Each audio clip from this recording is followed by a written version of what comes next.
आज पुण्यामध्ये राज्य मागासवर्ग आयोगाची बैठक आयोजित करण्यात आलेली आहे आणि पुण्यामधल्या सर्किट हाऊसमध्ये ही बैठक सुरू झालेली आहे। मराठा समाजाच्या सर्वेक्षणाच्या चाचणीबद्दल या बैठकीमध्ये आज चर्चा होणार आहे। तर ही मागासवर्ग आयोगाची ही महत्त्वाची बैठक आहे। एकूणच सर्वेक्षणाच्या संदर्भात या बैठकीमध्ये चर्चा होताना दिसते। सर्किट हाऊसमध्ये या बैठकीचं आयोजन करण्यात आलेलं आहे।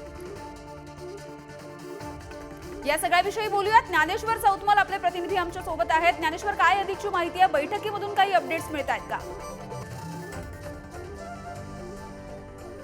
पुण्यात जी राज्य मागासवर्ग आयोगाची बैठक सुरू आहे यात एक महत्त्वाची गोष्ट सध्या समोर येते, ज्यामध्ये मराठ्यांचं मागासलेपण जे तपासायचं आहे त्याच्यासाठी जे सर्वेक्षण करायचं आहे त्याची जबाबदारी जी गोखले इन्स्टिट्यूटकडे देण्यात आलेली होती।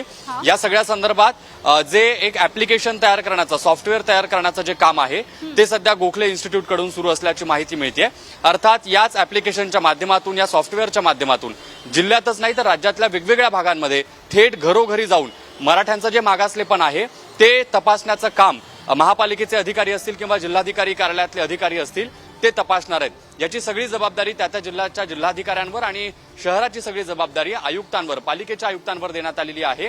हे सॉफ्टवेअर आता अंतिम टप्प्यात आलंय। ते सॉफ्टवेअर कर्मचाऱ्यांकडे दिलं जाईल, अधिकाऱ्यांकडे दिलं जाईल, त्याच्यासाठी नोडल ऑफिसर जे आहेत ते नेमले जातील आणि त्याच्या माध्यमातून हे सगळे जे निकष आहेत ते त्यात जोडले जातील। प्रश्नावली तयार केलेली आहे ती त्यात ऍड केलेली असेल आणि त्याच्या माध्यमातून हे सगळं जे सर्वेक्षण आहे ते केलं जाणार असल्याची माहिती मिळते। एक महत्त्वाची गोष्ट आहे, जी आजची बैठक सुरू आहे त्या बैठकीतला सगळ्यात महत्त्वाचा मुद्दा जो आहे तो सॉफ्टवेअरच्या संदर्भातला आहे। हे सॉफ्टवेअरचं काम जर अंतिम टप्प्यात झालं तर पुढच्या सगळ्या प्रक्रियेला गती येईल असं म्हणता येईल। यामिनी, धन्यवाद ज्ञानेश्वर या सगळ्या अपडेटसाठी।